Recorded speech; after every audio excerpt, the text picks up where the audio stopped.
Nikunjajunarati keli siddhai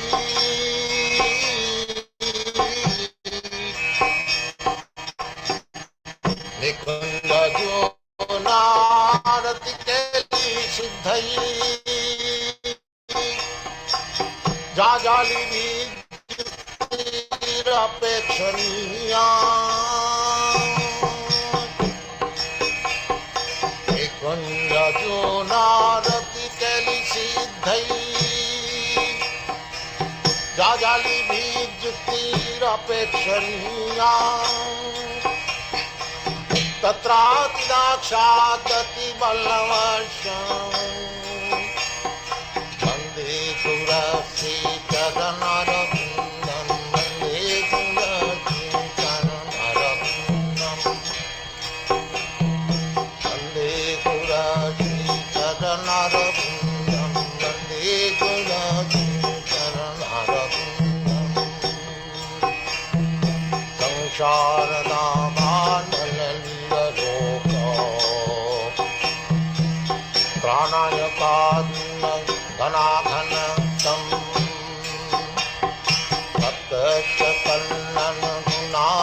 Dāsa Vande Gurasi Charanarabindam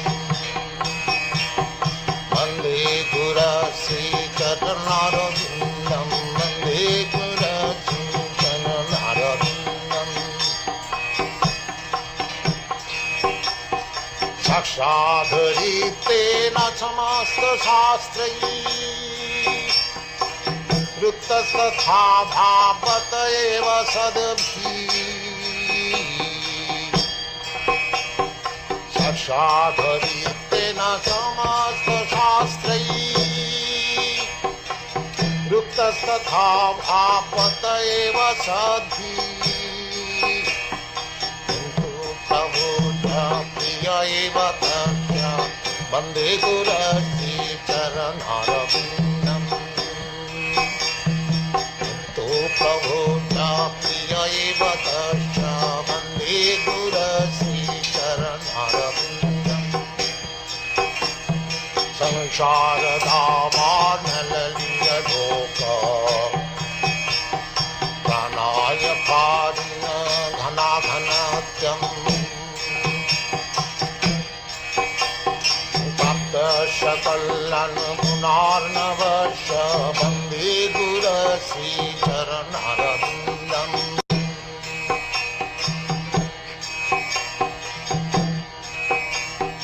Jasa prasadat bhagavat prasad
Hare Krishna, Krishna Krishna, Hare Hare, Hare Rama, Rama Rama, Hare Hare.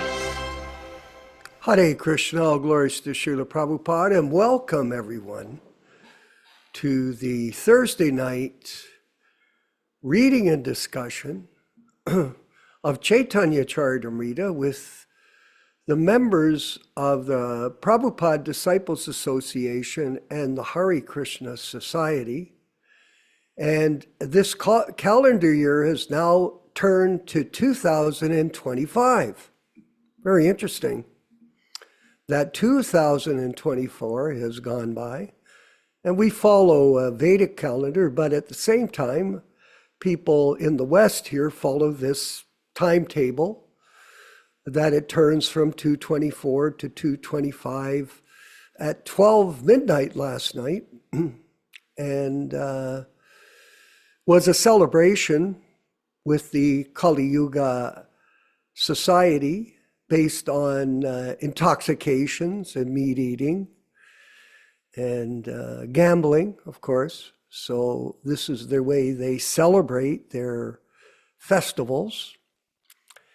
But the devotees, they always take shelter of the Supreme Personality of Godhead in the scriptures given by a pure devotee in the disciplic succession from Sri Chaitanya Mahaprabhu, His Divine Grace A.C. Bhaktivedanta Swami Prabhupāda. And this is what real happiness is, because know it for certain. Sage Prabhupada says to Maharaj Nimi, there is no happiness in this world.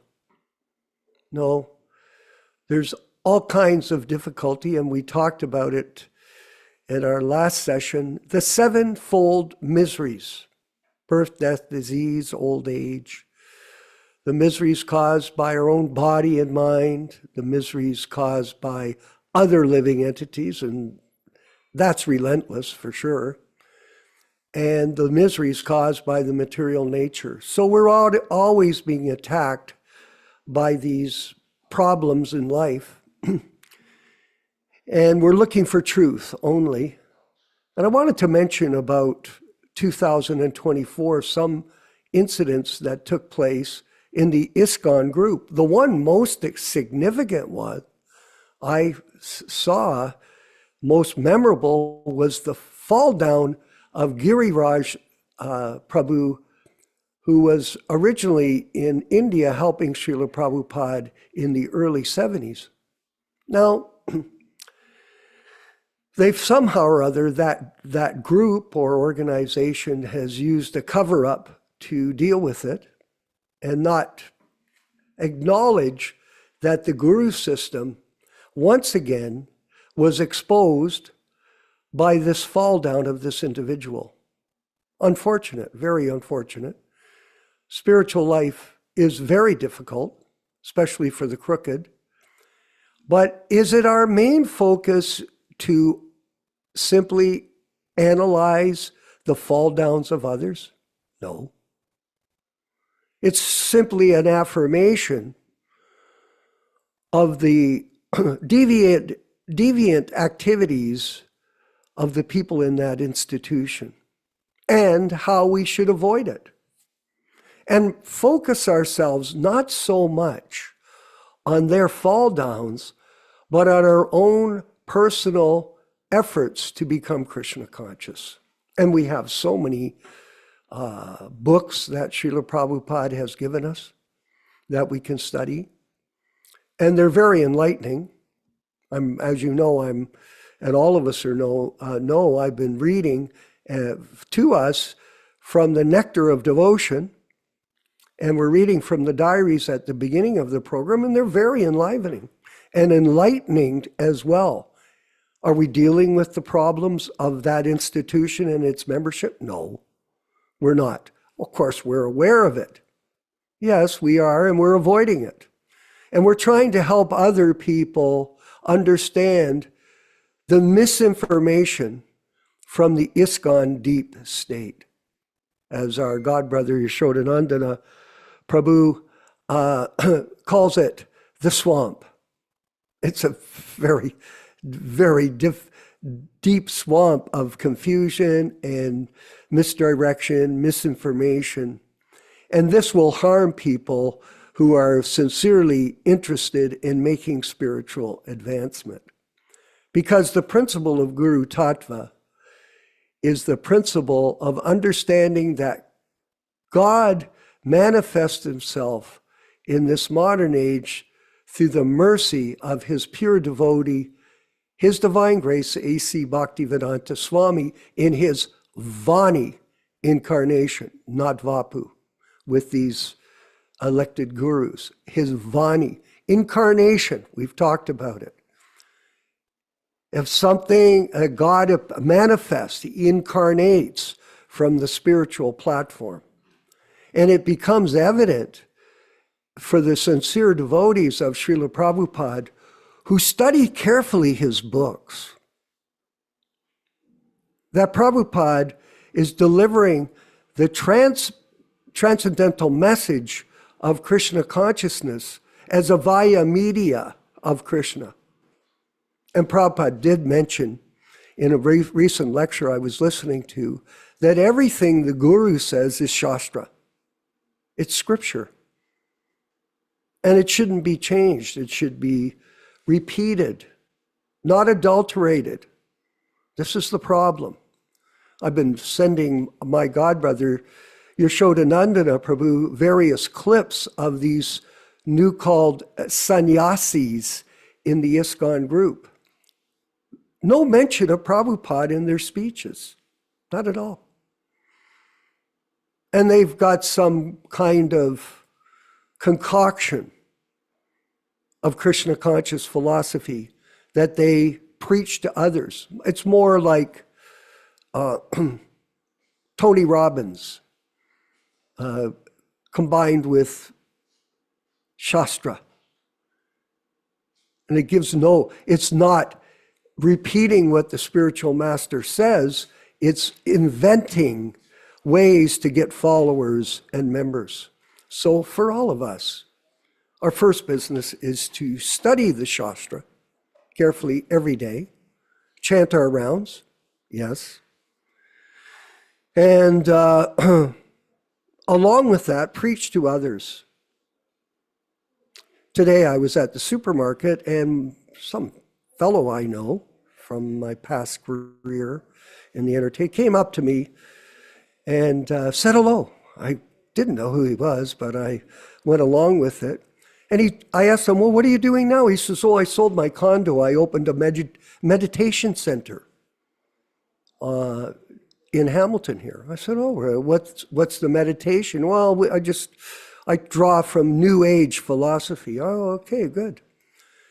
And we talked for a little while, and then he suggested, well, maybe you could come and speak at my center. I said, sure, for sure. Please invite me at your convenience, and I'll be happy to attend. So we always take the advantage, whoever we meet, to preach to them and present Krishna consciousness and take every opportunity to share this philosophy with others and try to make devotees. I have a few godbrothers from the past that I know, Yaśodā both know, and I asked them, in your life, how many devotees have you brought to the lotus feet of our spiritual master? Of course, the word make is not the point. We're not really making, we're introducing people to Prabhupada's teachings, but you do it personally. You attract them by your kindness, by your ability to listen, and by your ability to explain to them intelligently this philosophy of Krishna consciousness according to Prabhupada's teachings to all of us. And in this way, try to make a devotee. Many people have never met, I'm using the term make, but many people have never been able to introduce one person to become a devotee of Krishna in their life. And yet they're authorities. Oh, I'm an authority. I know this philosophy. Oh, you're an authority. Well, how many devotees have you brought to Krishna consciousness? So Prabhupada would say that that's success. He would ask the temple presidents, how many books have you distributed? He wanted to know results, just like we're reading in the diaries. How many devotees have you brought to the Krishna consciousness movement by your efforts? He wanted to know that. to show some potency in what you're doing.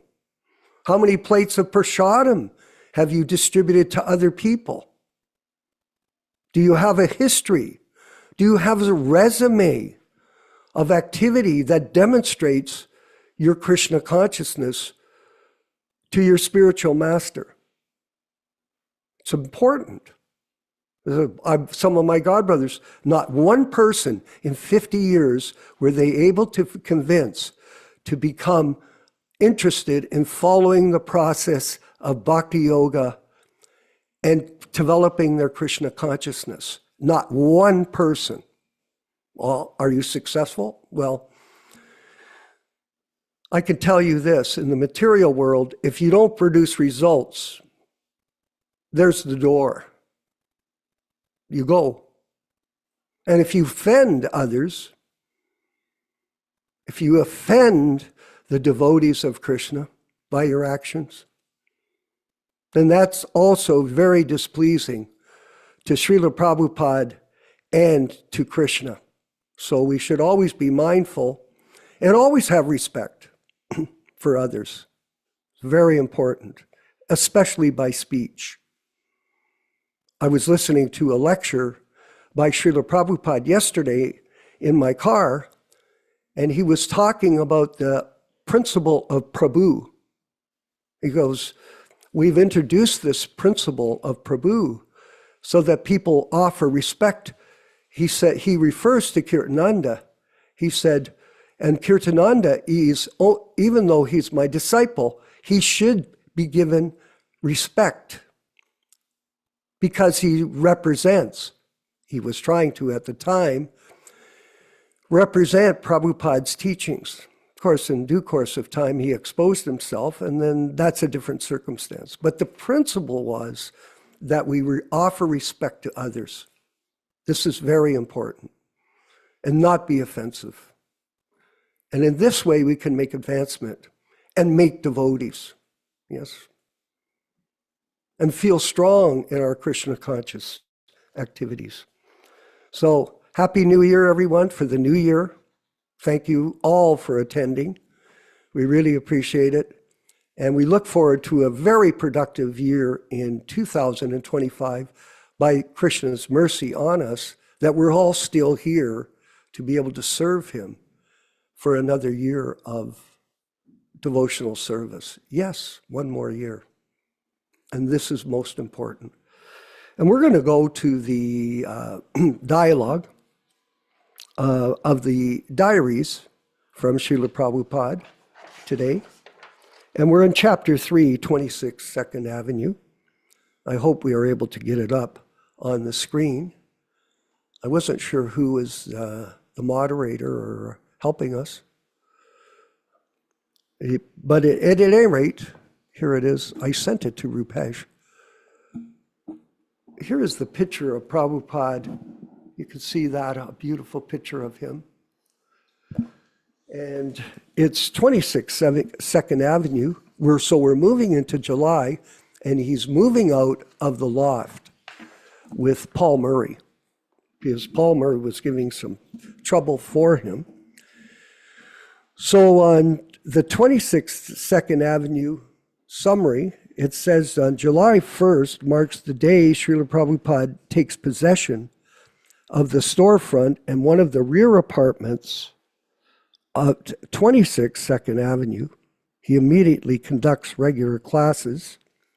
Mr. Goldsmith finalizes the incorporation of the International Society for Krishna Consciousness.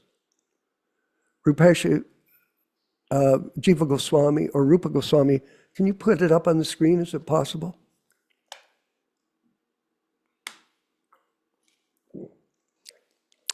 Entries in this section are abbreviated as compared with the previous sections.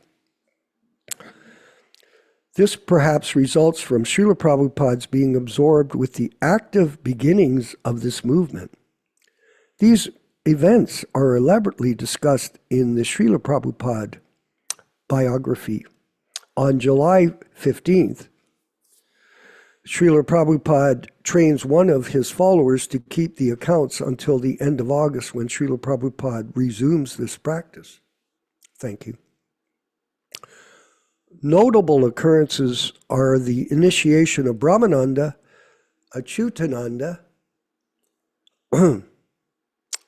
Satsrup, and Kirtananda, the purchase of the first two mimeograph machines, and subsequent publication of the first Western edition of Back to Godhead, the beginning of Srila Prabhupada's relationship with Allen Ginsberg, and the hiring of Judson Hall to hold a lecture program.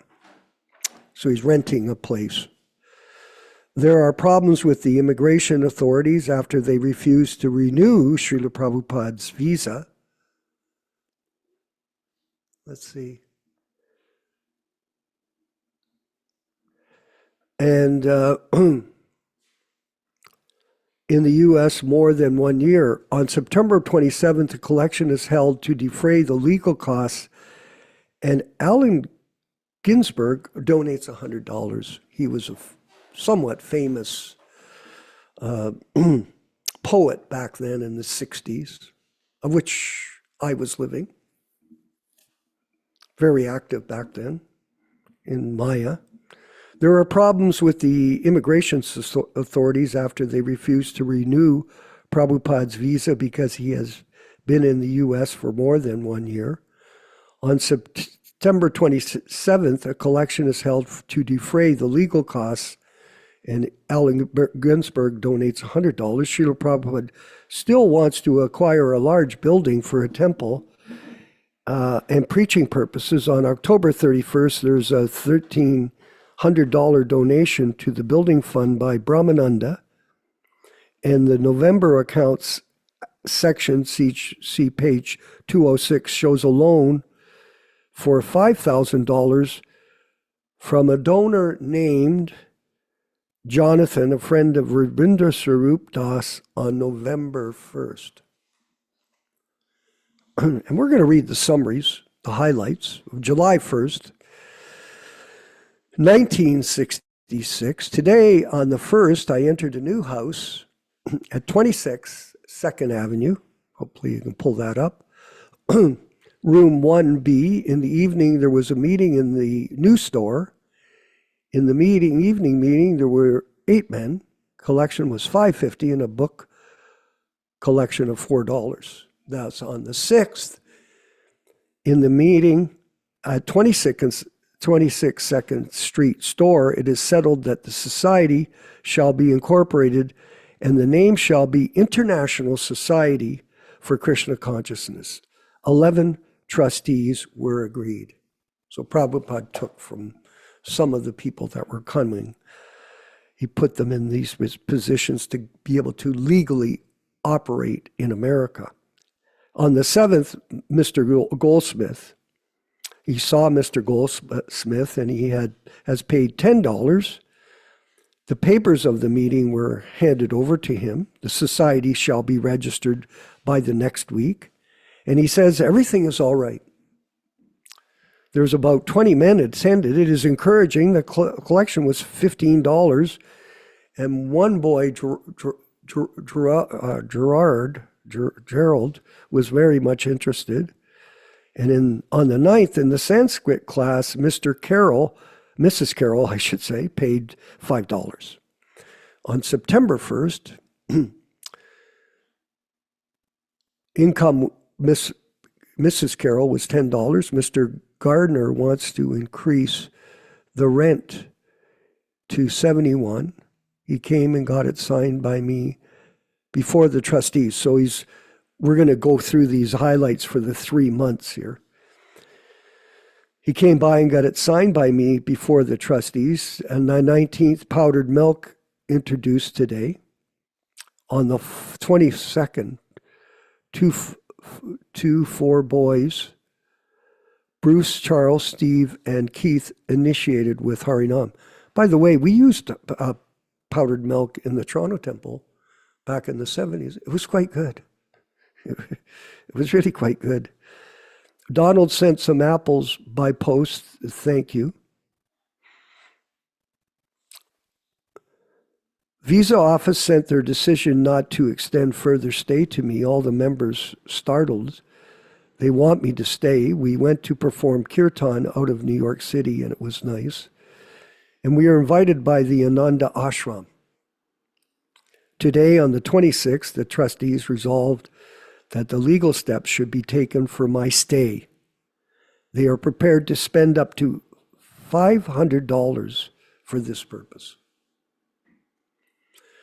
27th, there's a collection for the lawyer taken, and Allen Ginsberg gave $100. In October, the 7th, the fundraising for Rupanuga Vijapita, Steve Satsrup, donated $100.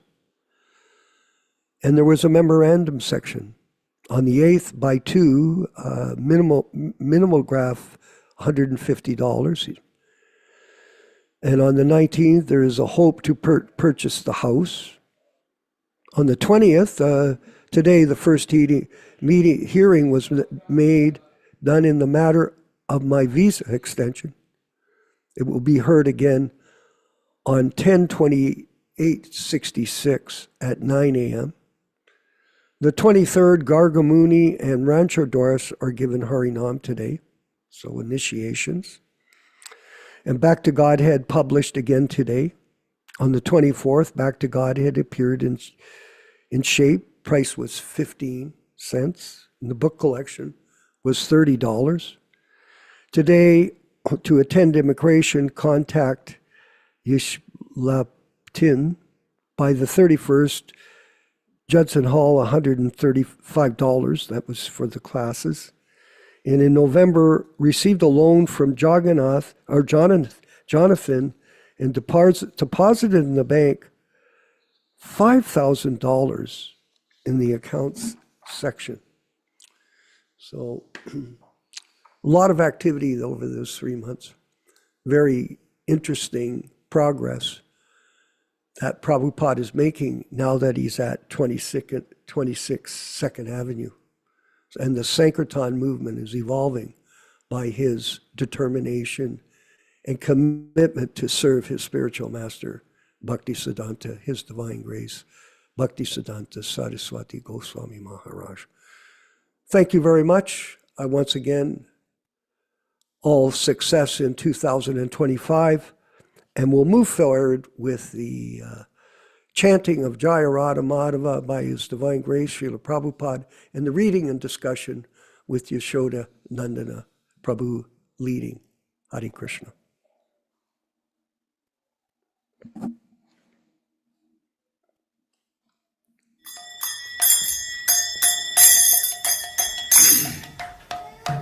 Sai.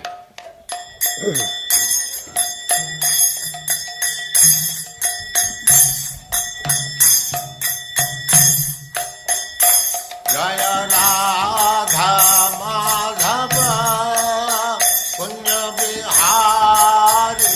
Jaya Radha Madhava Punya Bihari. Jaya Radha Madhava Punya Bihari.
समान भक्ति सिद्धांत सरस्वती गोस्वामी प्रभुपाद की जय, अनंत कोटि वैष्णववृंद की जय, नामाचार्य श्री हरिदास ठाकुर की जय। प्रेम से कहो श्री कृष्ण चैतन्य प्रभु नित्यानंद से अद्वैत गदाधर शिवास आदि गौर भक्तवृंद की जय। श्री श्री राधा कृष्ण गौ गोपीनाथ श्याम कुंड राधा कुंड गिरिवर्धन की जय, वृंदावन धाम की जय, नवद्वीप धाम की जय, स्वामी तो भक्तवृंद की जय, गंगा माई की जय, जमुना माई की जय, तुलसी देवी की जय, भक्ति देवी की जय, स्वामी तो भक्तवृंद की जय। All glories to the assembled Lord. All glories to the assembled Lord. Thank you very much.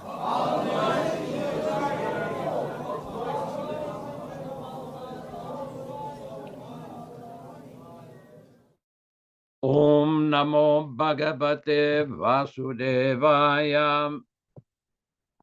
Om Namo Bhagavate Vasudevaya.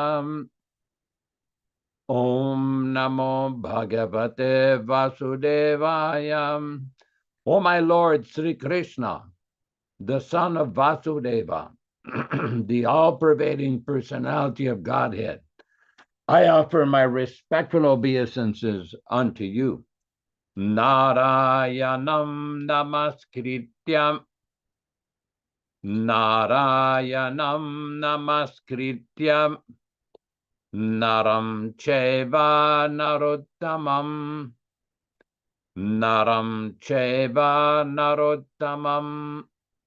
Devim saraswatim vyasam. Devim saraswatim vyasam. Tato jayam mudirayat. Tato jayam mudirayat. One should utter the means of conquest, Srimad Bhagavatam and Sri Caitanya-caritāmṛta, after offering respectful obeisances, 1, to the personality of Godhead, Narayana, 2, to the Narayana Rishi, who is the supermost human being, 3, to the Mother Saraswati, the goddess of learning, then 4, to Srila Vyasadeva, the author, from Srimad Bhagavatam 1-4. Welcome everyone to this reading and discussion on Sri Caitanya-caritāmṛta. As we do every week, we will read a few selected verses from the Adi Lila chapter 1 from text 18 through 22, which describes the meaning and the benefit of hearing this powerful transcendental literature. Jai Jai Sri Caitanya Jai Nityānanda Jaya Dvaita Chandra Jaya Gaura Bhakta Vrinda. Glory to Sri Caitanya and Nityānanda. Glory to Advaita Chandra, and glory to all the devotees of Sri Gaura, Lord Chaitanya. Text 19. Grantera Sri 19. Grantera Rambikari Mangala Charana. No. 18 Thakur Gadia Ki Karye Chenayatma Sat. 18 Charana Bandana Tire Morenat. These three deities of Vrindavana, Madan Mohan, Govinda, and Gopinatha, have absorbed the heart and soul of the Gaudiya Vaishnavas, followers of Lord Chaitanya. I worship their lotus feet, for they are the lords of my heart. Grantera Rambikari Mangala Charana Guru Vaishnava Bhagavan Tinera Smarana. In the beginning of this narration, simply by remembering the spiritual master, the devotees of the Lord, and the personality of Godhead, I've invoked their benedictions. Tinera Smarane Vigna Vinashana Anayasai Nijavanchita Purana. Such remembrance destroys all difficulties and very easily enables one to fulfill his own desires.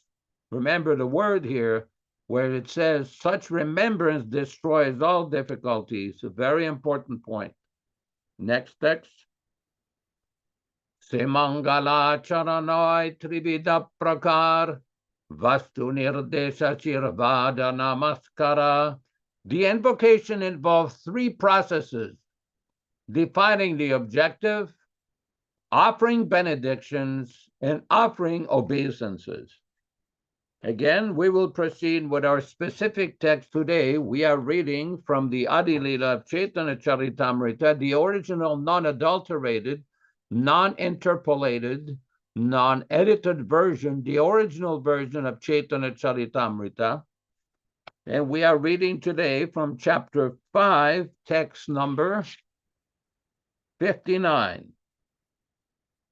Jagat karana nohe prakriti jadarupa Shakti sancharya Hare Krishna kare kripa. Jagat of the material world.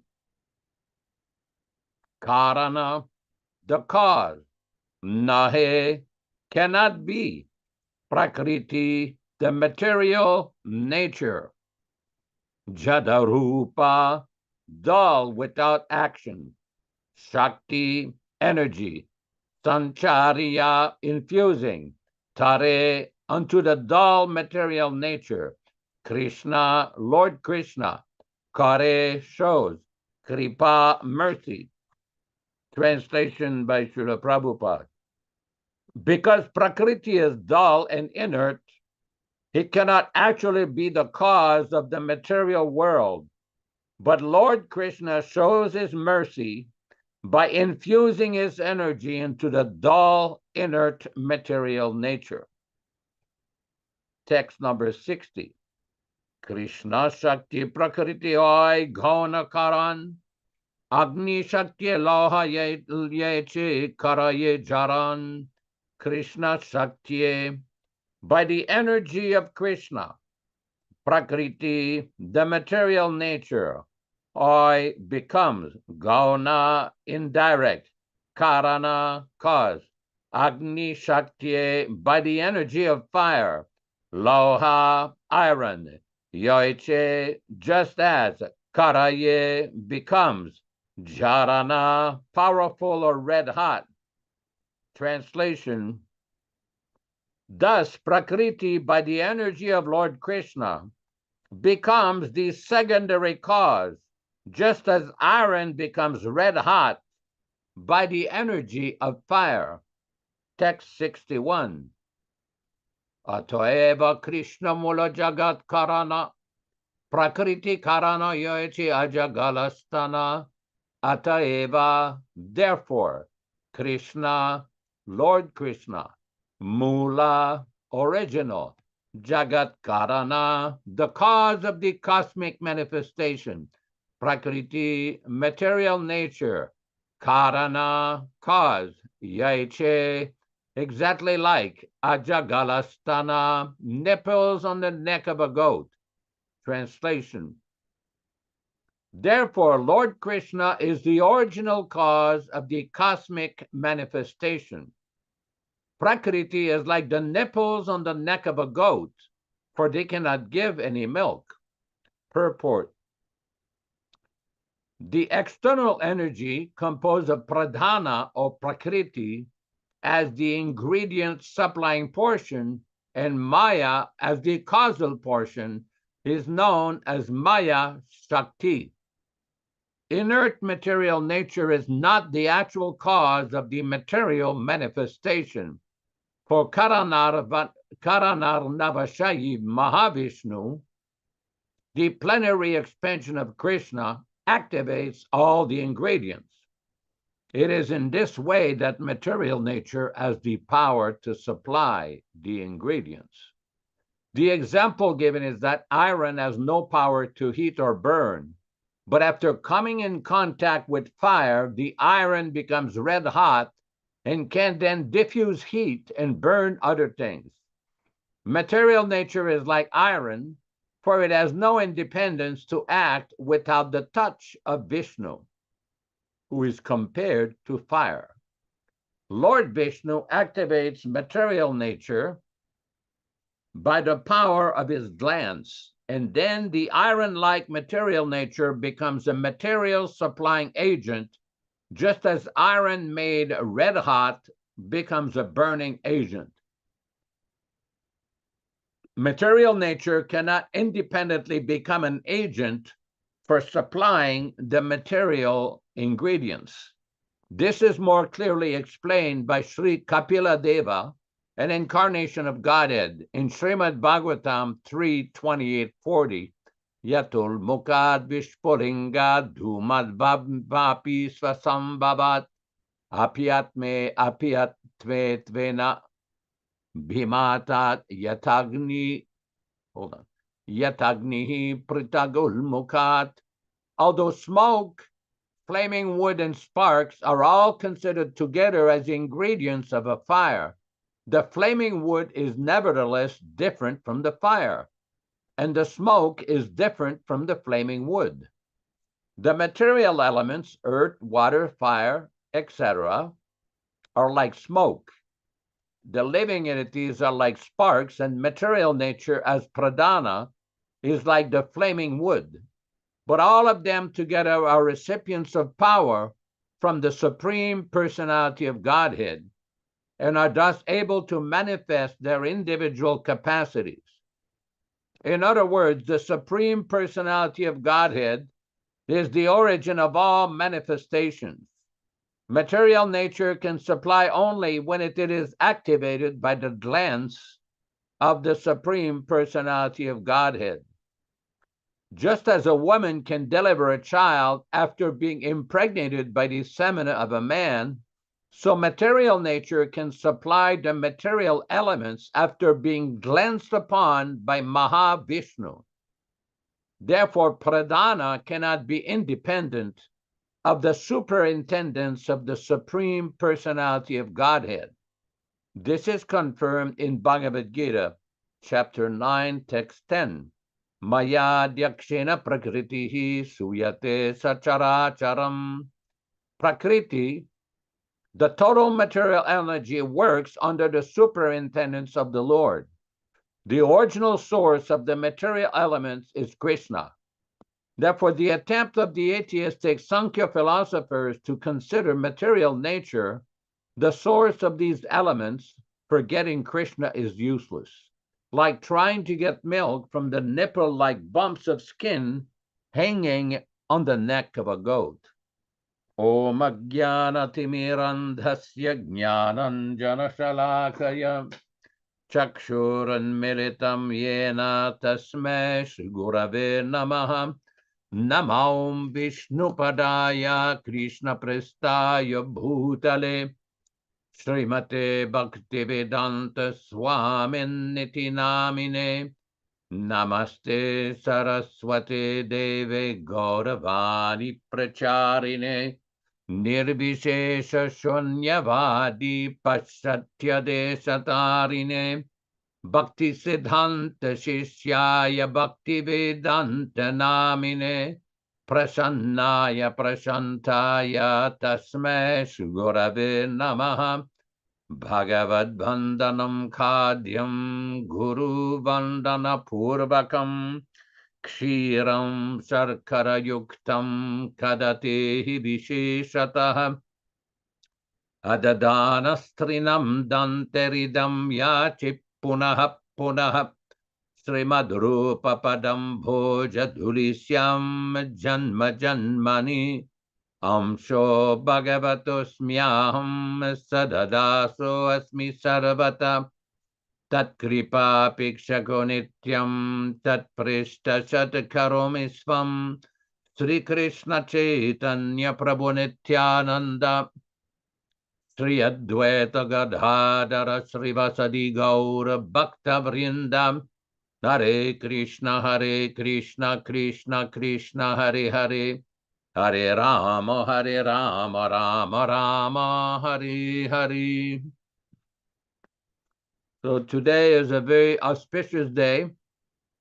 It is considered the disappearance day of Srila Jiva Goswami Prabhupada, one of the foremost Acharya in our Gaudiya Sampradaya, considered the Tattva-Acharya. His writings, specifically the 6 Sandarbhas and his numerous commentaries on Srimad Bhagavatam and others, have basically explained in a systematic manner the whole philosophy of Gaudiya Vaishnavism. Now, this is very important because we see that some uninformed person or persons with a poor fund of knowledge occasionally will level arguments or false accusation against our Srila Prabhupada, saying, Prabhupada did not translate the 6 Sandarbhas, or Prabhupada did not translate this or that. Of course, it shows an utter ignorance of the circumstances that Prabhupada was facing during his preaching mission, specifically in America between 1965 and 1977. I think it's very important for us to remember that Prabhupada is presenting the essence and the summary of all the bona fide acharyas in our Gaudiya Sampradaya, as well as the other Vaishnava acharyas. I thought to take this opportunity to read a few sections from Adi Lila of Caitanya-caritāmṛta, chapter 7, text number 76. Adi Lila of Caitanya-caritāmṛta, chapter 7, text number 76. Where Srila Prabhupada explains, Sri Rup Sanatana Bhatta Raghunat, Sri Jiva Gopala Bhatta Dasa Raghunat. The instructing spiritual masters are Srila Rupa Goswami, Sri Sanatana Goswami, Sri Bhatta Raghunat, Sri Jiva Goswami, Sri Gopal Bhatta Goswami, and Srila Raghunath Das Goswami. This is from Adi Lila, chapter 1, text 36. In another place, in the Caitanya-caritāmṛta, it gives the explanation of the branch of Lord Chaitanya. This is from Caitanya-caritāmṛta, Adi Lila, chapter 10, text number 85. Adi Lila of Caitanya-caritāmṛta, chapter 10, text number 85. Prabhupada explains, Andhra Madhye Rup Sanatana Badashaka Anupama Jiva Rajendradi Upashaka. Among these branches, Rupa and Sanatana were principal.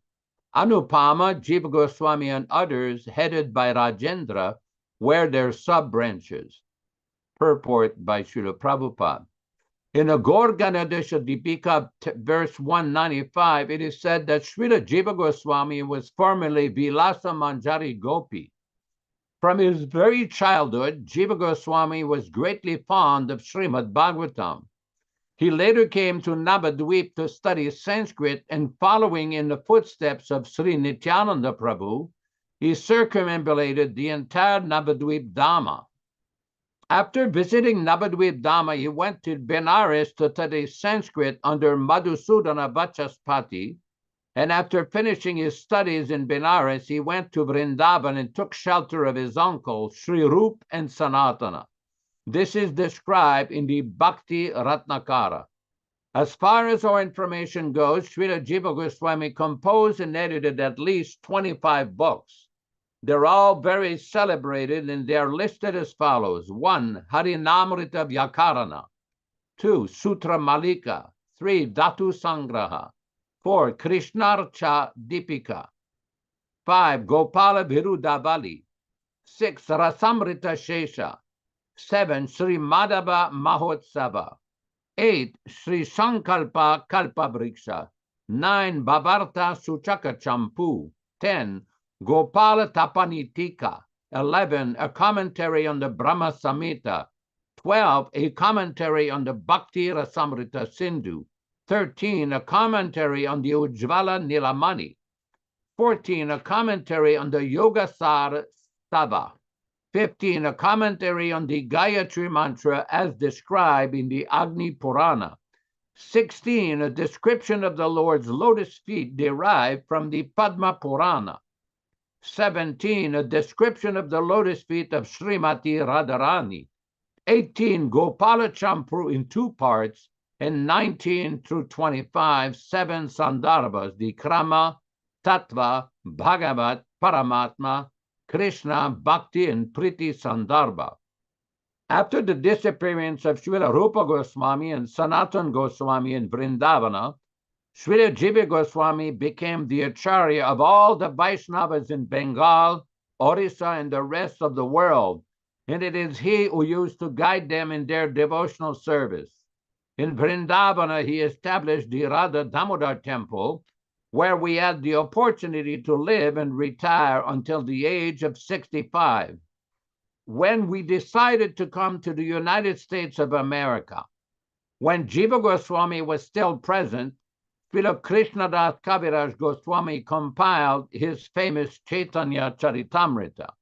Later, Srila Jiva Goswami inspired Srinivasacharya, Narottam Das Thakur, and Dukhi Krishna Das to preach Krishna consciousness in Bengal. Jiva Goswami was informed that all the manuscripts that had been collected from Vrindavana and sent to Bengal for preaching purposes were plundered near Vishnupura in Bengal. But later, he received the information that the books had been recovered. Srila Jiva Goswami awarded the designation Kaviraj to Ramachandra Sena, a disciple of Srinivasacharya's, and to Ramachandra's younger brother Govinda. While Jiva Goswami was alive, Srimati Janavi Devi, the pleasure potency of Sri Nityānanda Prabhu, went to Vrindavana with a few devotees. Jiva Goswami was very kind to the Gaudiya Vaishnavas, the Vaishnavas from Bengal. Whoever went to Vrindavana, he provided with a residence and prasada. His disciple Krishnadas Adhikari listed all the books of the Goswamis in his diary. The Sahajiyas leveled 3 accusations against Srila Jiva Goswami. This is certainly not congenial for the execution of devotional service. The first accusation concerns a materialist who was very proud of his reputation as a great Sanskrit scholar and approached Sri Rupa and Sanatana to argue with them about the revealed scriptures. Srila Rupa Goswami and Sanatana Goswami, not wanting to waste their time, gave him a written statement that he had defeated them in a debate on the revealed scriptures. Taking this paper, the scholar approached Jiva Goswami for a similar certificate of defeat, but Jiva Goswami did not agree to give him one.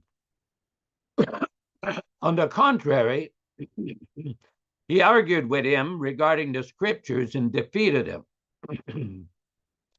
Certainly it was right for Jiva Goswami to stop such a dishonest scholar from advertising that he had defeated Srila Rupa Goswami and Sanatana Goswami. But due to their illiteracy, the Sahajya class referred to this incident to accuse Srila Jiva Goswami of deviating from the principle of humility. They do not know, however, that humility and meekness are appropriate when one's own honor is insulted, but not when Lord Vishnu or the Acharyas are blasphemed. In such cases, one should not be humble and meek, but must act. One should follow the example given by Sri Chaitanya Mahaprabhu.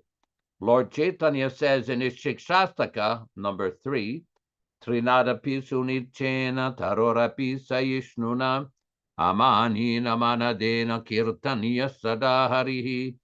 One can chant the holy name of the Lord in a humble state of mind, thinking himself lower than the straw in the street. One should be more tolerant than a tree, devoid of all sense of false prestige, and should be ready to offer all respect to others. In such a state of mind, one can chant the holy name of the Lord constantly. Nevertheless, when the Lord was informed that Nityānanda Prabhu was injured by Jagai and Madai, he immediately went to the spot, angry like fire, wanting to kill them.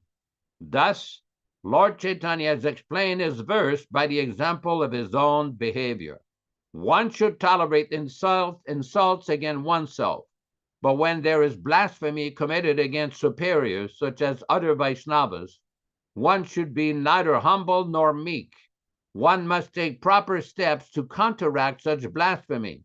This is the duty of a servant of a guru and Vaishnavas. Anyone who understands the principle of eternal servitude to the guru and Vaishnavas will appreciate the action of Sri Jiva Goswami in connection with the so-called scholar's victory over his gurus, Sri Rup and Sri Sanatana Goswami. Another story fabricated to defame Srila Jiva Goswami states that after compiling Sri Caitanya-caritāmṛta, Srila Krishnadas Kaviraj Goswami showed the manuscript to Jiva Goswami, who thought that it would hamper his reputation as a big scholar, and therefore threw it into a well. Srila Krishnadas Kaviraj Goswami was greatly shocked, and he died immediately. Fortunately, a copy of the manuscript of Sri Caitanya-caritāmṛta had been kept by a person named Mukunda, and therefore later it was possible to publish the book. This story is another ignominious example of blasphemy against a guru and Vaishnava. Such a story should never be accepted as authoritative. According to another accusation, Srila Jiva Goswami did not approve of the principles of the Parakya Rasa of Vrajadama, and therefore supported Svakya Rasa, showing that Radha and Krishna are eternally married. Actually, when Jiva Goswami was alive, some of his followers disliked the Parakya Rasa of the gopis. Therefore, Srila Jiva Goswami, for their spiritual benefit, supported Svakya Rasa, for he could understand that Sahajyas would otherwise exploit the Parakya Rasa, as they are actually doing at the present. Unfortunately, in Vrindavan and Navadvip, it has become fashionable among Sahajyas in their debauchery to find an unmarried sexual partner to live with to execute so-called devotional service in Parakya Rasa. Foreseeing this, Srila Jiva Goswami supported Svakya Rasa, and later all the Vaishnava-acharyas also approved of it. Srila Jiva Goswami was never opposed to the transcendental Parakya Rasa, nor as any other Vaishnava disapproved of it. Srila Jiva Goswami strictly followed his predecessor gurus and Vaishnavas,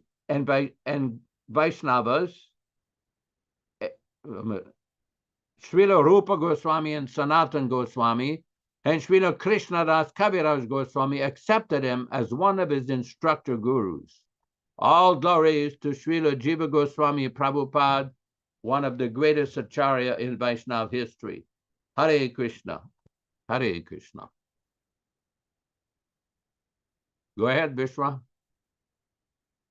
Well, I was absorbed in the reading.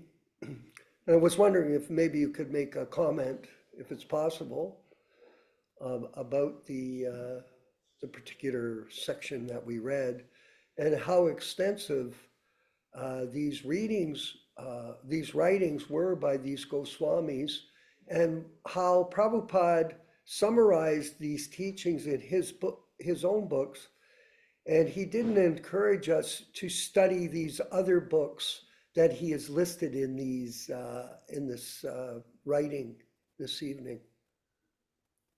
Well, it's a very interesting topic. Let me just tell a little story. In 1972, Guru Das and my lowly self, we were asked by Srila Prabhupada to empty his various trunks that he had brought from Allahabad. And these were trunks which had these personal effects from his days with his pharmacy and everything. But part of these trunks, there was a lot of different manuscripts of Easy Journey to Other Planets and a lot of his original writings, all type sections. So we kept those separately. There were numerous copies of the first printing of the Easy Journey to Other Planets. We kept those. But he told us to discard and throw away all of the various other things. We kept any of the original material from the League of Devotees that he had in Jhansi, Uttar Pradesh. And what happened is Guru Das went to Srila Prabhupada one time, and Prabhupada told him that in this temple at Radha Damodar, the original scriptures with Goswamis were kept. What happened during the lifetime of Jiva Goswami, there was an Emperor Akbar in Agra, and he came to visit Vrindavan and actually gave a donation for construction of a book room, that the writings of Jiva Goswami and the Goswamis were kept near the deity room. And Prabhupada told Guru Das that if you would understand the real meaning of these literatures, you would faint. Prabhupada was describing how this is such exalted transcendental literatures, these literatures of the Goswamis, you would faint. Now, one point is that in order to understand, and we do know this from Prabhupada's writings, in order to understand the meaning of these various literatures, one has to approach a self-realized Paramamsa Guru, an authorized bona fide Acharya. Because we see in the Caitanya-caritāmṛta itself, how Krishna Das Kaviraj warns that it is impossible for any intelligent person, even highly intelligent person, to understand the mind of a pure Vaishnava. In other words, one who is a self-realized soul, it is not so easy to understand his position. It cannot be done by scholastic achievements, by Sanskrit knowledge or anything. One cannot speculate upon the mind of a self-realized soul, of somebody who is perfectly in touch with Krishna 24 hours a day. It is not so easy. Now, this is a very important point, because we see that there are many persons in the academic field or the scholastic field who study the writings of various acharyas. They make various commentaries, will write different articles, but do not understand the mindset of a pure devotee. Vaishnavara Kriya Mudra na Bhujaya. This is the warning by Krishna Kaviraj, that one cannot understand the mind of a pure Vaishnava. And we have seen this during Prabhupada's manifested presence, that Prabhupada had many personal servants at different times. And at one point, somebody asked Srila Prabhupada, many of these personal servants, they come, they serve you, but then they end up leaving. Why is that? If they're with you all the time, why did they leave? And Prabhupada said, well, in the beginning, they did very nicely. They did some service to the spiritual master. They were serving in a very nice attitude. But then they started to think that the spiritual master is an ordinary man like me, and he makes mistakes and all this. Then immediately fall down. So this is the problem. One cannot approach the spiritual master from a materialistic point of view. That is impossible. Just like Nityānanda Swami one time in Calcutta asked Srila Prabhupada, Prabhupada, when the spiritual master closes his eyes, what does he see? Prabhupada, that question you do not need to ask. Prabhupada scolded him. And then he went on and he said, well, Prabhupada, the pure devotee, when he closes his eyes, what does he see? Prabhupada said, yes, that is an important question. The pure devotee, when he closes his eyes, he sees the pastimes of Radha Krishna manifested in his heart 24 hours a day. So this is a very important point. So in order to understand the literatures of the Goswamis, this is the kind of person that we have to hear from. This is very important. Just like Prabhupada in the beginning, when devotees started to become acquainted with the philosophy and study a little Sanskrit, Prabhupada started to notice that many persons, they would find fault with some of the translations and some of the things he had done. Prabhupada said many times that our devotees, they learn a little Sanskrit and then they think they know everything. Prabhupada was never very fond of devotees pursuing grammatical knowledge in Sanskrit. Prabhupada many times said, you study my books carefully, word for word, then you can learn Sanskrit that way. I mean, in South India, personally, I had never learned Sanskrit. And I was asked by different pundits, who taught you Sanskrit? I said, I never studied Sanskrit. I just read the books. I just read the books of my guru. This is how you learn. And the person wanted to become a life member to find out how we, Mlechas and Yavanas, born in the West, could explain and quote Sanskrit sometimes better than they did, because they did not hear from a self-realized soul. That is very important. That is why, in order to understand these literatures and these esoteric meaning of these Bhagavad Gita, Srimad Bhagavatam, and these literatures of the Goswamis, one cannot treat this as a business venture. Recently, somebody sent me a link to somebody that had a PhD in the Sat Sandarbhas of Jiva Goswami from Benares University. I said, well, that looks interesting. So I kept reading. It says, okay, then there's a big sign, so much rupees if you want the course. You pay so much rupees, we'll give you the course. Did Prabhupada charge rupees for reading Caitanya-caritāmṛta? Did Prabhupada charge a course for anybody to hear Srimad Bhagavatam? No. This is the difference between the bona fide Acharya and those who are simply wanting to earn some money in the dress of a Vaishnava. Of course, there may be some cost involved with materials or whatever.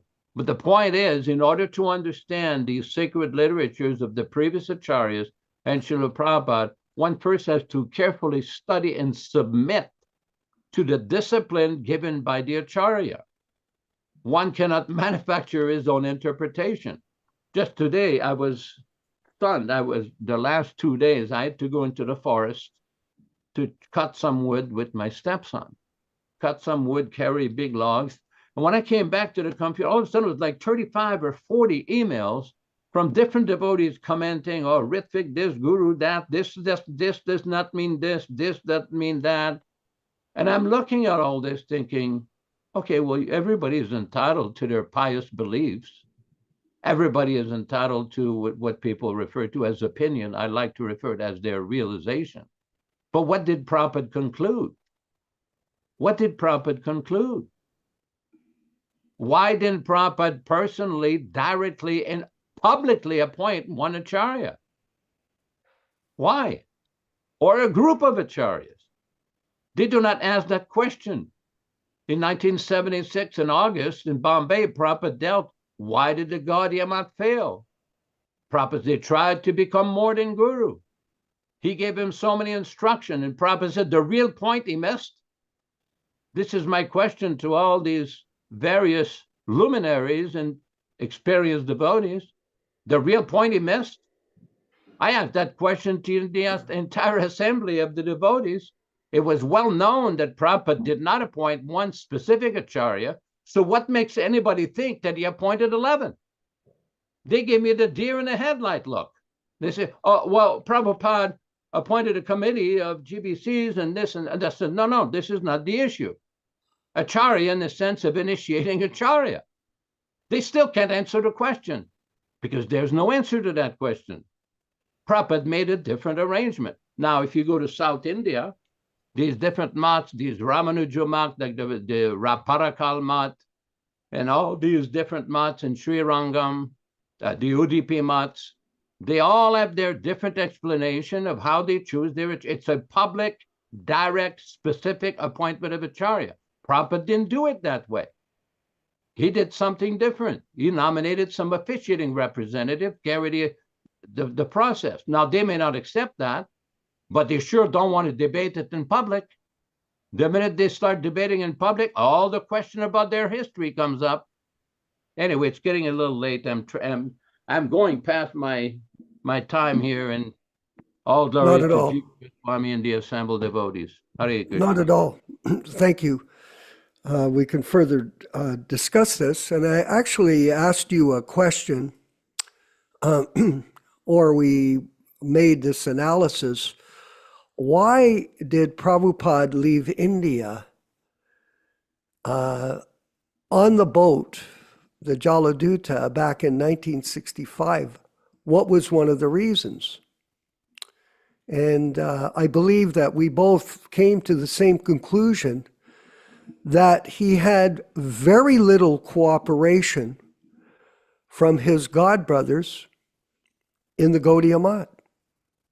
In fact, even though these people were scholars, they knew the Shastra, even though they had been devoted throughout their life to spiritual practice, still they disobeyed the order of their spiritual master. And Prabhupada says it in a lecture that I heard, that a great institution, namely the Gaudiya Math, was ruined due to whimsical behavior, because the people that were part of that movement were motivated by personal ambition. And so Prabhupada didn't see, he was never recognized, Prabhu, as a prominent member of that movement when he was in India. They minimized his position. And subsequently, when he reached out for them for help, he got very little help from them, yes. And it revealed to him that he was on his own. And when he came to America, we were reading in the diaries how difficult everything was. But then gradually people came from the Western side, the people in America, and they took up the mission that he was requesting them to do, and he reposed his faith with them. Yes, he did. And then he marched forward. The letter from Mangala Niloy Brahmachari that we read recently in the diaries further revealed that. And that Prabhupada discarded it. In fact, he finally came to the point not to have anything to do with the Gaudiya Math and his godbrothers. And he sent multiple letters to myself personally and to other godbrothers to tell us, do not associate with my godbrothers. Why? Because they destroyed the movement of Bhaktisiddhanta Saraswati Goswami, His Divine Grace. And instead of preaching Krishna consciousness according to the teachings of Bhaktisiddhanta Saraswati Goswami and Srila Bhaktivedanta Thakur, they were interested in setting up their own mats and setting up their own guruship and setting up their own life, despite their academic understanding of this philosophy. And it's interesting, and this is not a reflection on any of the members here, so please don't feel that. I had a chance to associate with Professor Joseph O'Connell, who was the professor of Vaishnava studies at the University of Toronto. And he was a friend of mine. Actually, I went to his house in 1974 when Ban Maharaj came from India under the invitation of Professor Joseph O'Connell to speak at the university. And we were regular guests of the professor as well. And he was a scholar of Vaishnava teachings, yes. And in 1975, I met him at a strange occurrence at the Ganges River in Sridham, Mayapur at 12 midnight. Who could imagine? I was there with the brahmacharis, and we were going down to the river because it was midnight for this ceremony of taking bath at the Gaur Purnima at midnight. And I met him. And we had a pleasant talk. And it was really nice to see him, of course. He was a gentleman in many regards. And he made a very interesting comment to me that he wasn't sure that Lord Chaitanya or Krishna was God. He really didn't know. And it made me understand that despite his academic achievement, he wasn't a Jayananda or a Prakrita. That the understanding of Krishna consciousness does not come from academic study ever. It's a job, yes. And like I said, it's not a reflection of anyone. We all have different jobs. And our Prabhu, Garuda Prabhu, has a job at a school where he's fortunate enough to be able to speak about the Bhagavad Gita to his students there who are specializing in that. But that's a very selective crowd, a very small audience. But the bottom line is that devotees practice Krishna consciousness strictly, following the orders of the spiritual master without any change or interpretation in order to connect with the internal potency of the spiritual master through their devotional service. It is only by devotional service, by chanting your rounds, by offering prasadam, by distributing prasadam, going on Sankirtan. Was interesting too. By the way, everybody, there was a very unfortunate tragedy in New Orleans 2 days ago in the French Quarter. And our godbrother Ram Raghava put that picture up of me in the French Quarter with our Sankirtan party back in the 70s. And I have fond memories of being there.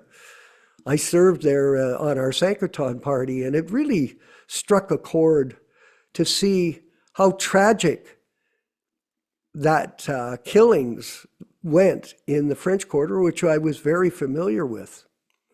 So this Krishna consciousness process is devotional. It is based on devotional practices and surrender, absolute surrender to the spiritual master. Back in the 70s, it was much different. I can remember we have pictures of us living, all of us, men, we were all living up on the third floor of the Gerrard Street house. It was a house. And I think we had 13 men, Yaśodā-nandana Prabhu, that were living in that third floor accommodation. And we had, for our possessions, we had a little box. They took a little box. They built these boxes. And then you could fit a BTG box into that section. And there you kept your possessions, a couple of polyester devotees and a few kalpans, and you had nothing. But it was the way it was back then, that devotees who would join the mission back then gave up everything to serve Srila Prabhupada. And therefore, Prabhupada was very affectionate to us. very affectionate. And this, there it is. That's in the French Quarter of New Orleans, where that tragedy took place. So it's a really sad occurrence to see people suffer like that. But nonetheless, this process of devotional service is based on austerity, on surrender, on a self-discipline, on a commitment by each individual person, and then all the purports of the Vedic literature will be revealed by the grace of His Divine Grace A.C. Bhaktivedanta Swami Prabhupāda. This is not a mechanical process. This is a devotional process, and it is up to each individual to follow it and do the best they can to come to the level of full surrender. Yaśodā-nandana Prabhu, if you could further elaborate. Well, this is a very important point, and also reminds us that in the material world, death can happen at any time. We see in the Mahabharata, there's the famous conversation between Maharaj Yudhishthira and some ghost who was asking him so many different questions.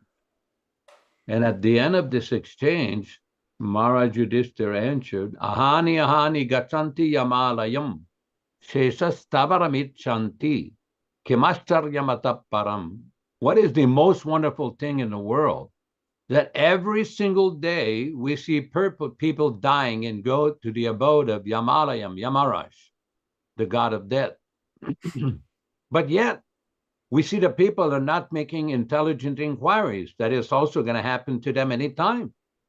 We see this. Last year, I had to take a relative to an hospital down the mountain here. And I was in the lobby of the emergency room. And some elderly woman in the chair, she's crying, oh, I don't want to die. I don't want to die.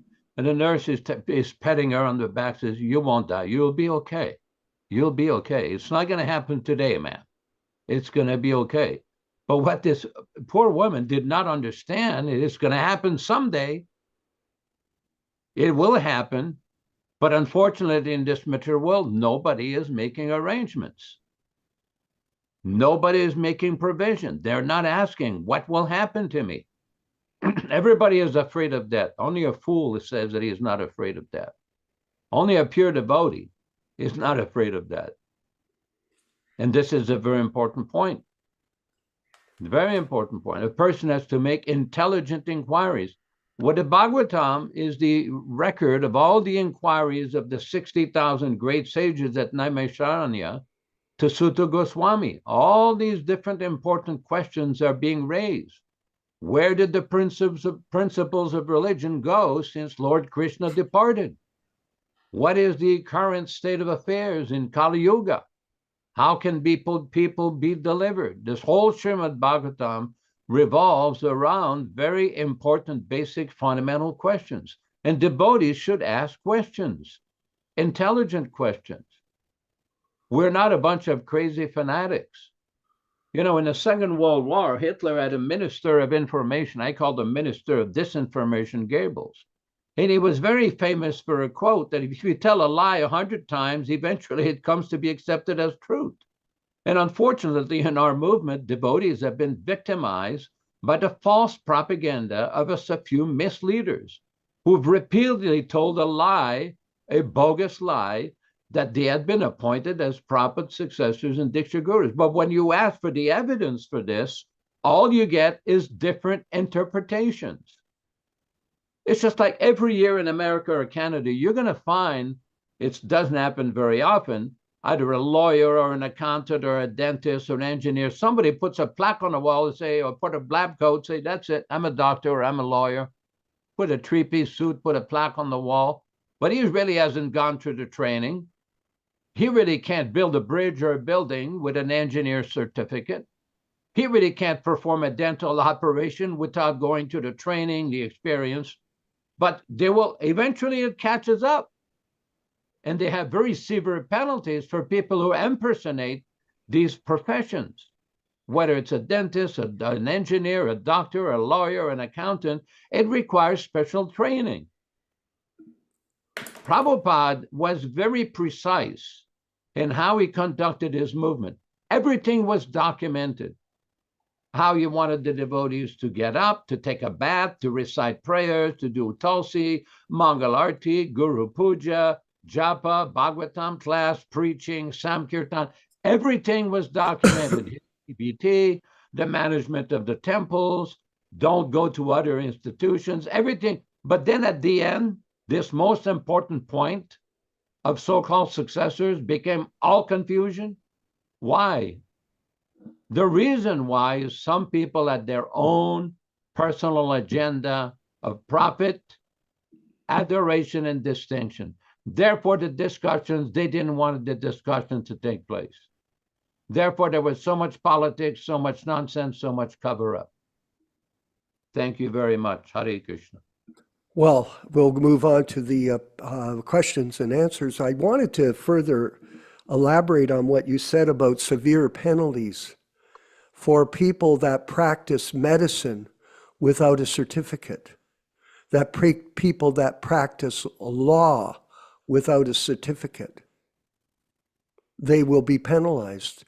And in the particular world of Vaishnavism, there are penalties, karmic penalties to pose and posture as a guru when you're actually not on the Nityānanda platform, because that is a rare soul indeed that can achieve that.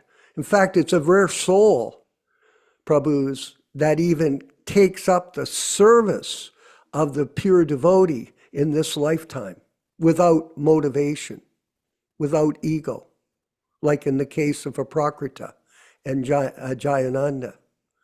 Very rare people are here on this earth. And it's a great blessing that they are here, because they give us a window of understanding that we otherwise could not have unless they were present. Of deep understanding, a deeper understanding than an amateur. So many amateurs, so many neophytes that have so much opinion, but no real realization or surrender to justify their ability to speak. They never served.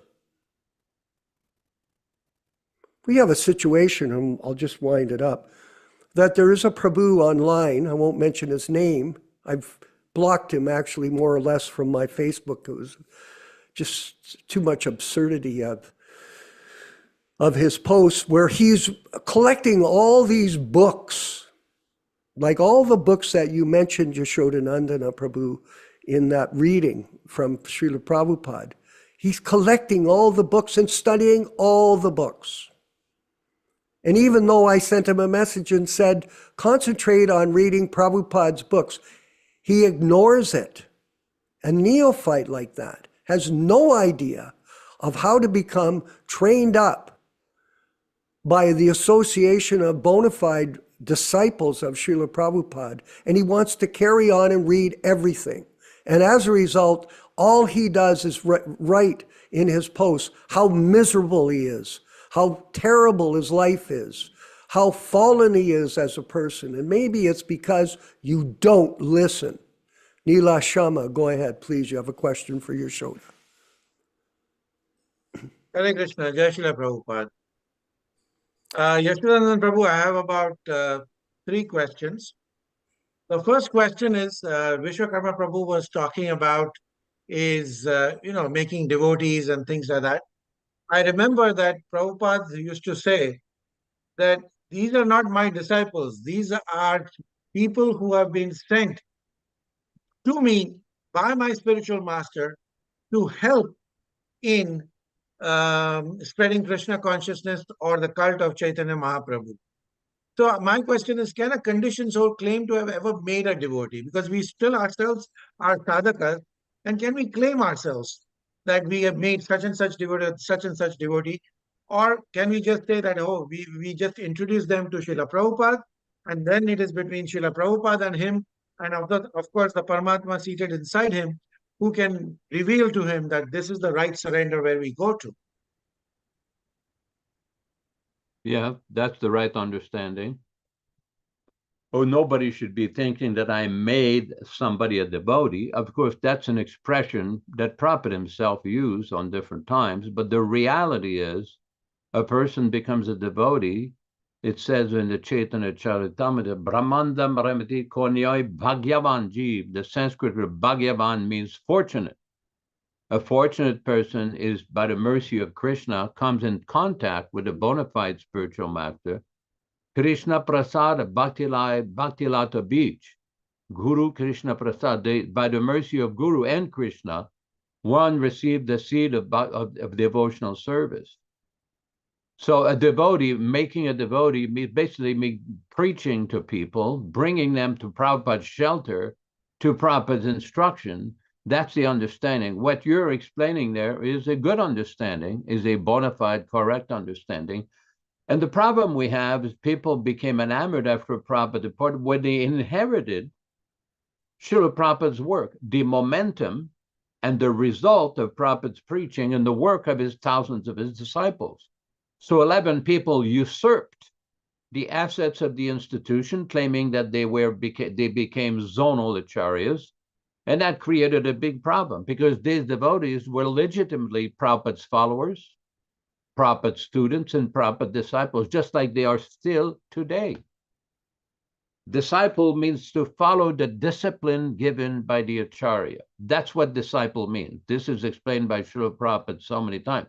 Like to me, I get a little frustrated sometimes when I see devotees engaging in endless disputations whether or not Prabhupada can give initiation. Well, before we can talk about whether Prabhupada can or cannot, should or should not, what is initiation?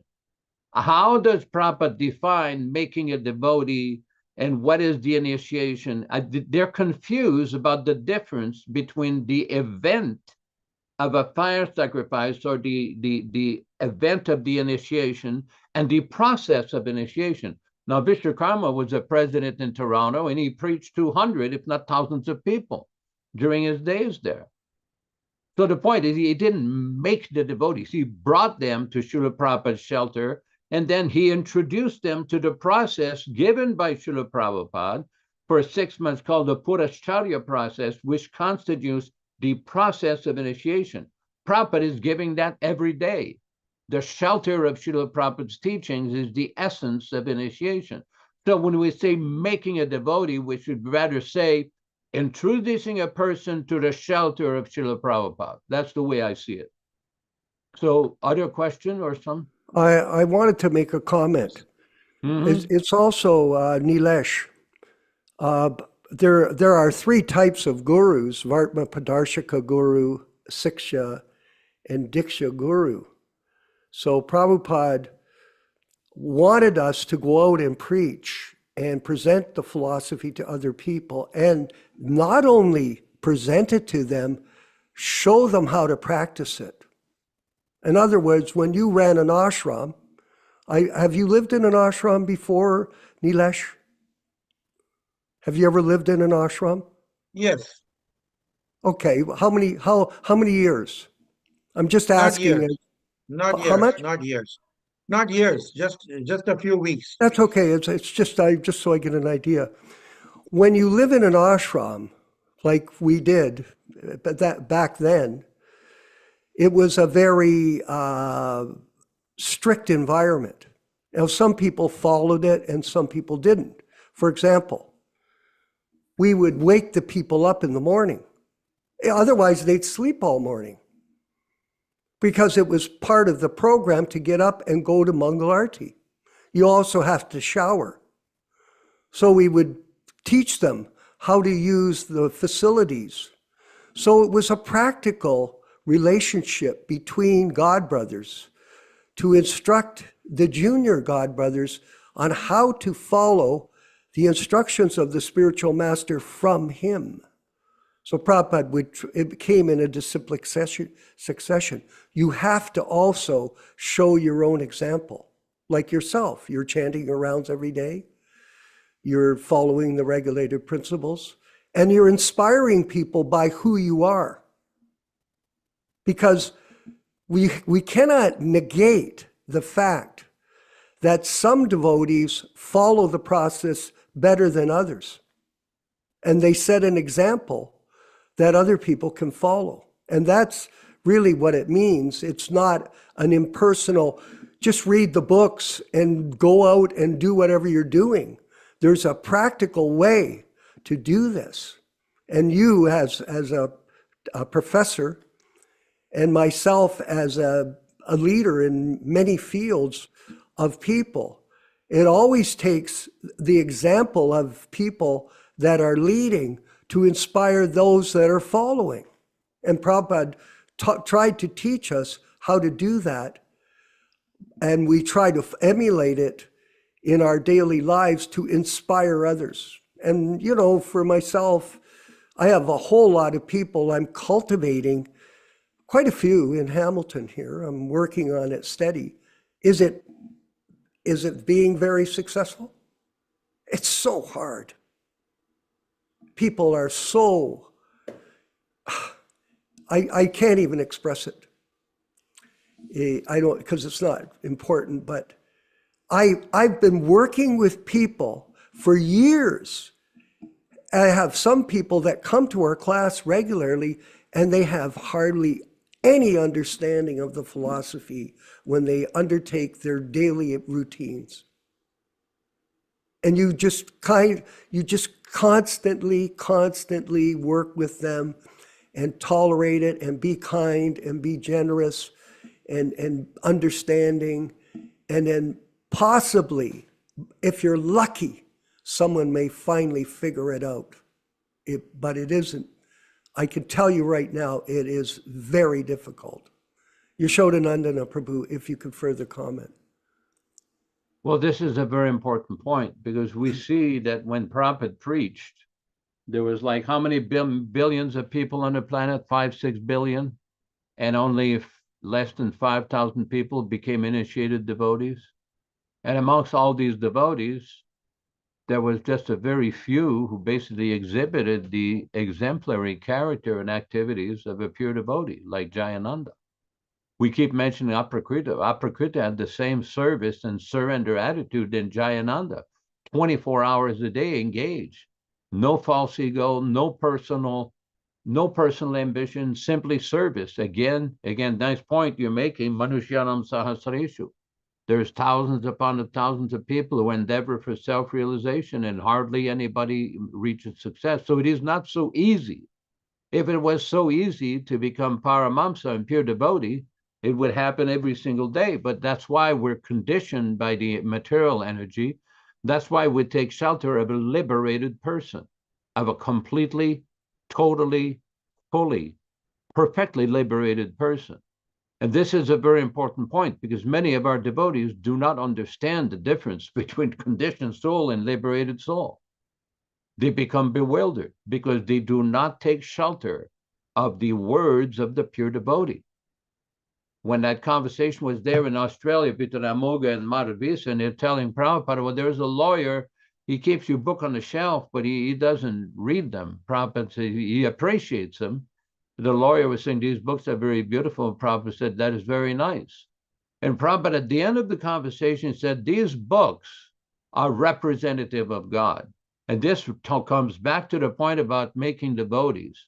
Prabhupada in the beginning told us, because I remember in the beginning, 1970, we would go on Sankirtan with Vishnu Jan on Hollywood Boulevard, and there would be so many persons coming to listen to the kirtan. It was fascinating. They would watch the chanting, and people would approach them with a back there. And occasionally you would get some members of some other religious group or religious sect. They wanted to make some argument. And when Prabhupada heard about that, he says, what will your 10 minutes speaking do? Just give them one of my books. And the point is, Prabhupada is making the devotees, through his teachings, his books, his instructions, his guidance, his mercy is what is really making the devotees. We have to be conscious of that. And if we are honest with ourselves, we see. I mean, personally, it's like I made that story. When I was 14 years old, I was studying the four Vedas in French, translated by some Sanskrit academy in Paris. Did I understand anything? Not really. because you can't really understand the Vedas unless you hear from a pure devotee. But I thought it was fascinating because in the Catholic religion, they don't have such a thing as demigod. They have the closest thing would be archangels or divine beings, but they don't have much of any understanding of Brahma, Vishnu, Shiva, and how is the creation. In the beginning, there was the word. Well, what was the word? How did it happen? What we're reading today in Caitanya-caritāmṛta, our Mahavishnu glances over the Prakriti and the material nature gets activated, and there's a whole process of creation. This is a very systematic detail. Who has given us this information? Srila Prabhupada. Who has given us the discipline for Vaishnavism? Srila Prabhupada. So when we use the word making devotees, yes, technically Prabhupada also used that word a few times, but we're introducing them to Srila Prabhupada, who is purifying them and giving them the initial start of becoming a devotee. That's what we're trying to do. That's what we should all be doing. So that means in a nutshell, sorry. Go ahead. Go ahead. Go ahead. That's fine. Yeah. Wind up. Go ahead. So in a nutshell, we can say that we motivate them to read Srila Prabhupada's book. We motivate them to try and chant 16 rounds. We motivate them to try to follow the 4 regulative principles.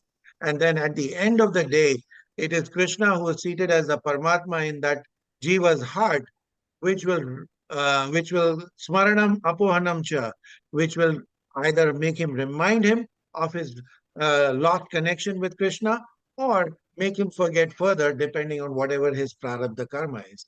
So very interesting part. The second question I had was, why did Srila Prabhupada conduct Sanskrit classes, as we read from the diary, when he did not want his disciples to read or even bother to understand the Sanskrit language? And he repeatedly says, it is even in the purport of the Mahamantra, it is not necessary even to understand the language, as long as you chant the Hare Krishna mantra the way we are supposed to, which is listening to each and every word as we chant and concentrating on Krishna. I just wanted to insert, before you give the answer, Yaśodā, Nilesh Prabhu, the position of the president, say you're the president of where you are, is not so much to motivate them, but set the example for them. It is personal. You personally become a representative of Srila Prabhupada by example. For example, Prabhupada always chanted japa. So when you see him in all of his thousands of pictures that we see, you always see him with a bead bag. So we always have bead bag. We're always chanting. Why do we shave our heads? Well, Prabhupada wanted his disciples to shave their heads. In fact, there's an interesting story, Yaśodā, you may tell it, of that devotee that came to see Prabhupada, and Prabhupada said, "You're not my disciple," and he kicked him out. He told him, "You're not my disciple. You don't have the costume of a disciple of mine," because he wanted tilak, shaved head, neck beads, the Brahmin thread if you were initiated as a Brahmin. Because some of us got the sacred thread from Srila Prabhupada personally. So in this way, he was allowing us to take up the service according to his directions. Yaśodā, maybe you could comment. Well, it's a very important point about the Sanskrit, because we do know that various devotees took up Sanskrit learning on their own. I mean, personally, I was with Prabhupada many times, and he encouraged me to learn verses, to learn Sanskrit verses. If you analyze Prabhupada's lectures and Prabhupada's preaching method, he's constantly quoting Sanskrit or Bengali verses. As a matter of fact, on some of these programs, it will display in blue or color when Prabhupada quotes, and it's all over the place. Just like you quoted just now, that verse, Smriti Jnanam Apohanam Cha. Prabhupada quotes that so many times. So I was personally told by Prabhupada, because we were preaching in South India, to learn some Sanskrit, teach. But as far as learning the Sanskrit grammar, a 12-year course, Prabhupada didn't really encourage that. Of course, nowadays, somebody could probably go online and get a Sanskrit learning course online. It wouldn't take 12 years. There's basic fundamentals. But the point is, Prabhupada told devotees, you can learn Sanskrit by studying my books. The word for word is there. So many words like Dharma, Prema, Krishna, so many words that we learn just being around, hearing Bhagavad Gita, hearing Srimad Bhagavatam, we learn. As a matter of fact, there was a letter to one current PhD who got his PhD from Harvard, one famous sannyasi in ISKCON, who no longer wears Brahmin thread, tilak, dhotis, anything. And basically, he asked Prabhupada about learning Sanskrit, and Prabhupada said, no, don't take your time doing that. Just learn from my books. And after Prabhupada departed, he did it anyway. So whatever, that's his thing. But Prabhupada did not encourage his disciples to go to the study of Sanskrit grammar. In the case of Pradyumna, what happened with him in 1967 when he came, he just learned it on his own. He got a Sanskrit book and picked it up very quickly and became very proficient. Maybe he picked it up from his past life or something, and basically became very proficient to the point that Prabhupada gave him the title Panditji. And he did all the work for his books, and Prabhupada recognized him. So I'm still in touch with him on a regular basis, and he does still a lot of tremendous scholarly work with many persons. But Prabhupada did recognize that particular devotee. But Prabhupada was also critical of some other devotees. If you study that conversation on June 22nd, 1977 in Vrindavan called the Rascal Editor's Conversation, Prabhupada was critical of some devotees learning Sanskrit and then making some mistakes or finding fault with his translation and things. So there's many different angles to this aspect. But my point is, from my personal experience with Prabhupada, he advised you can learn from his books, you can learn Sanskrit from his books, and we use the Sanskrit for preaching. Just like right now, you quoted from Srila Prabhupada's Bhagavad Gita, from Bhagavad Gita, and it's very effective. It's the way Prabhupada preached. Hare Krishna. What we're going to do is table the last question for the class on Saturday, because we're at 9:48, and I know some of us have to go.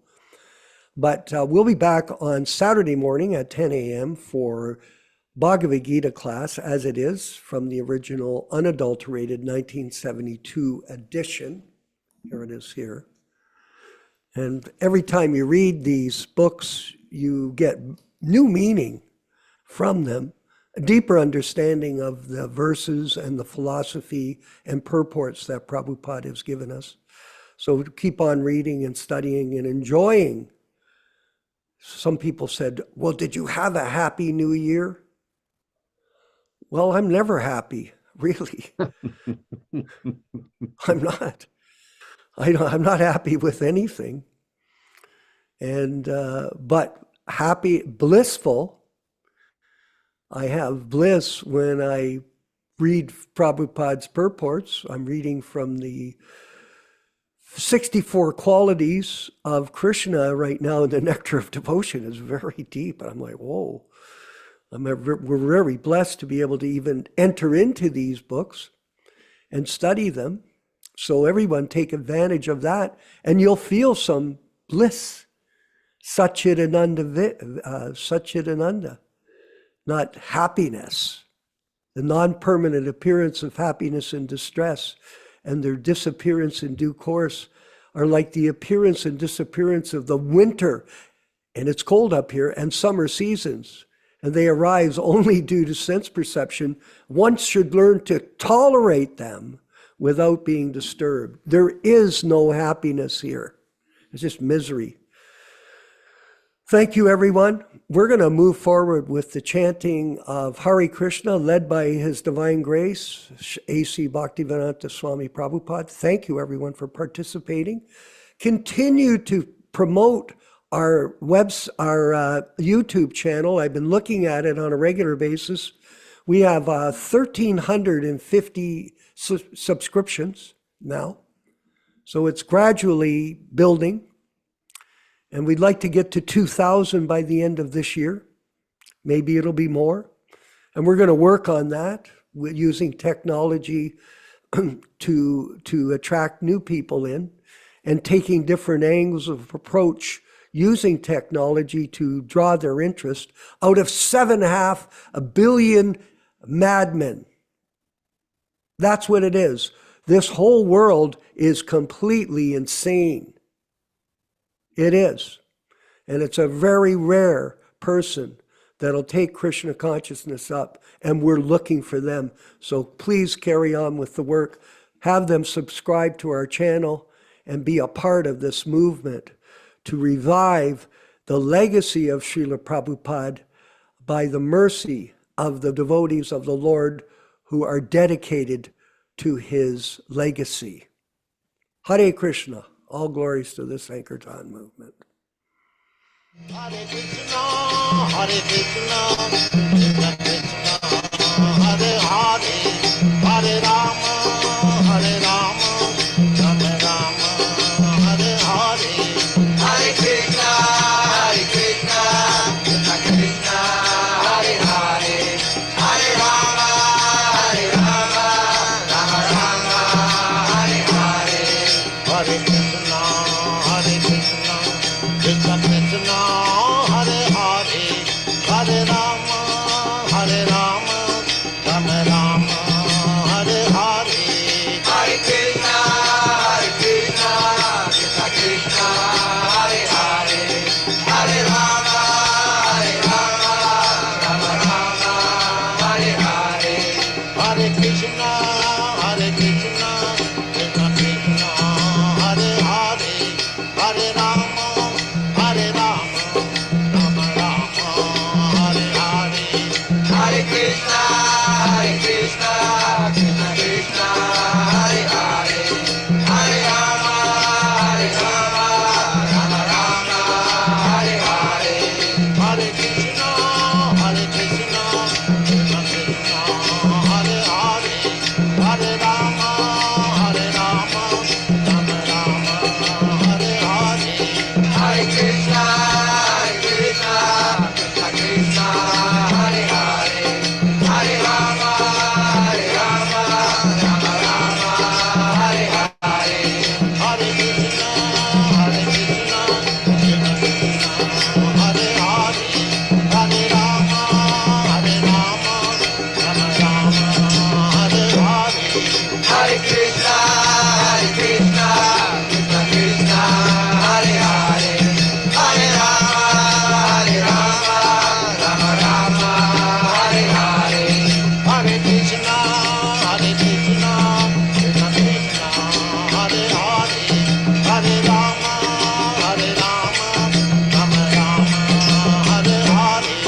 Hare Krishna, Hare Krishna, Krishna Krishna, Hare Hare, Hare Rama, Hare Rama, Rama Rama, Hare Hare.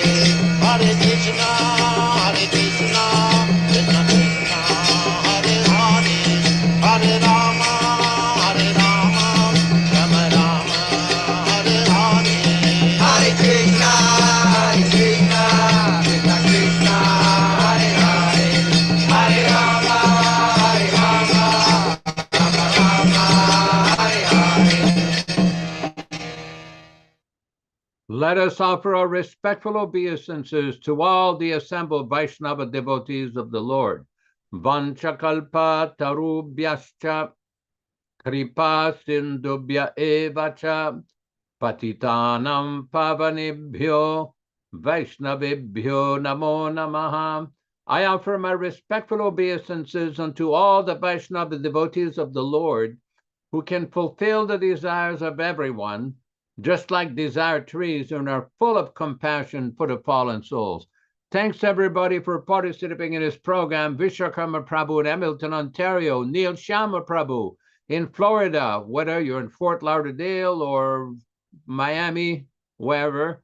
Rupa Goswami Prabhu in Mumbai in India, Ram Raghava in Georgia, and the wonderful picture of Sita Ram behind him and the 6 Goswamis, very nice.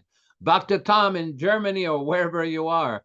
Patricia in Europe, I don't know exactly where you are. Kanta Prabhu in Trinidad, and everybody who participated in this lively program. Rochisa Mataji in Montreal, Canada. Merci de ta participation. And again, we welcome everyone to come and join us on Saturday morning at 7 o'clock a.m., corresponding to 10 a.m. Eastern Time for Hamilton, Ontario time, Georgia time, and Florida time from other enlivening discussion. By the way, I just found a letter to one Mr. Nityānanda, and I was going to save it for next week regarding the Sanskrit learning. We will continue that discussion. I think it's a very important point you mentioned, Neil Shyama Prabhu, about the Sanskrit learning. It needs to be further discussed and understood. Hare Krishna, all glories to Srila Prabhupada. Haribol.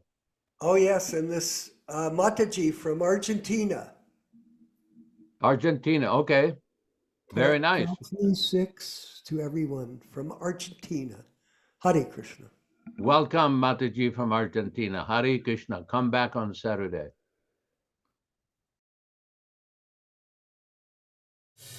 Hare Krishna, Krishna Krishna, Hare Hare, Hare Ram, Ram Ram, Hare Hare. Hare Krishna, Krishna Krishna, Hare Hare, Hare Ram, Ram Hare Hare. Hare Krishna, Krishna Krishna, Hare Hare, Hare Ram, Ram Hare Hare. Hare Krishna, Krishna Krishna, Hare Hare, Hare Ram, Ram Hare Hare. Hare Krishna, Krishna Krishna, Hare Hare, Hare Ram, Ram Hare Hare. Hare Krishna, Krishna Krishna, Hare Hare, Hare Ram, Ram Hare Hare. Hare Krishna, Krishna Krishna, Hare Hare, Hare Rama, Rama Hare Hare. Hare Krishna, Krishna Hare Hare, Hare Ram, Ram Hare Hare. Hare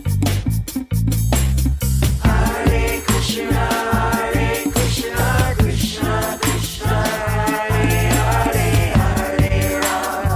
Ram, Ram Hare Hare. Hare Krishna, Krishna Hare Hare, Hare Ram, Ram Hare Hare. Hare Krishna, Krishna Hare Hare, Hare Ram, Ram Hare Hare.